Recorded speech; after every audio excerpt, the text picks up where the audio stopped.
তুমি কি বাবু? যে একটু আসতে যাচ্ছিলাম, তোমার দেখতে যাচ্ছিলাম। তোমাকে দেখতে যাচ্ছিলাম, আসবো? হ্যালো, জি, একটু হ্যাঁ একটু আসতে চাচ্ছিলাম, জি দেখা করতে চাচ্ছিলাম আর কি। এই ইসের মধ্যে আসার দরকার নেই। তাহলে ওই 3টার সময় আসি, 3টার দিকে, ওই 2টার পরে, শিথিল হওয়ার পরে। হ্যাঁ, আমি অফিসে থাকবো, ওই যে ব্যবসায়ীদের ডাকছি তো। জি, ওই সময় দেখা করে যাবো না। জি আচ্ছা। না কি হয়েছে কি?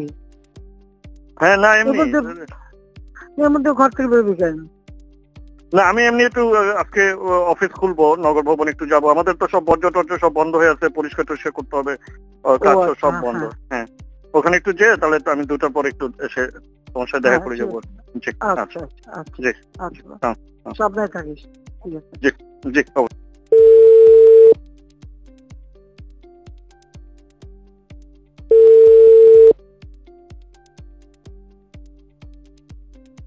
হ্যালো, জি হ্যাঁ হ্যাঁ, তুমি কেমন আছো?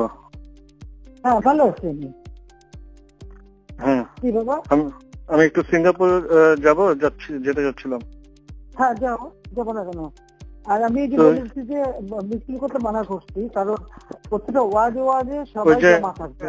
আমি এয়ারপোর্টে চলে আসছি, কিন্তু ওই জিওটা এখনো হয় নাই বলে এখানে ইয়ে করছে না। এই যে জিওটা অ্যাপ্লাই করে দিচ্ছি, কিন্তু হতে হতে তো 11টা 12টা বাজতে পারে, মানে তোমার ওখানে যেতে। তো আমি ইমিগ্রেশনে আসছি, তো কাউকে ইমিগ্রেশনে বলা যাবে নাকি? ফ্লাইট এখনই ছেড়ে দিবে। হ্যাঁ বলা যাবে, আমি দিয়ে দেবো করে। ফাইল পাঠাইছো তো? হ্যাঁ ফাইল আমার ওই যে প্রণীত মহোদয় পাঠাচ্ছে, ফাইল পাঠাচ্ছে। আচ্ছা হ্যাঁ ঠিক আছে। এই যে ইয়ে আছে এখানে, অফিসার আছে। হ্যাঁ এখানে অফিসার আছে। হ্যাঁ, কি বলাই দিতে হবে কাউকে? যে উনি সাইফ, উনি ইমিগ্রেশন অফিসার। হ্যাঁ আমি দিব ফোনটা? না না, কথা বলবো কেন? আমি আমার অফিসে কবে বলতে পারি, বলে দিতে পারি। হ্যাঁ কাকে বলবেন?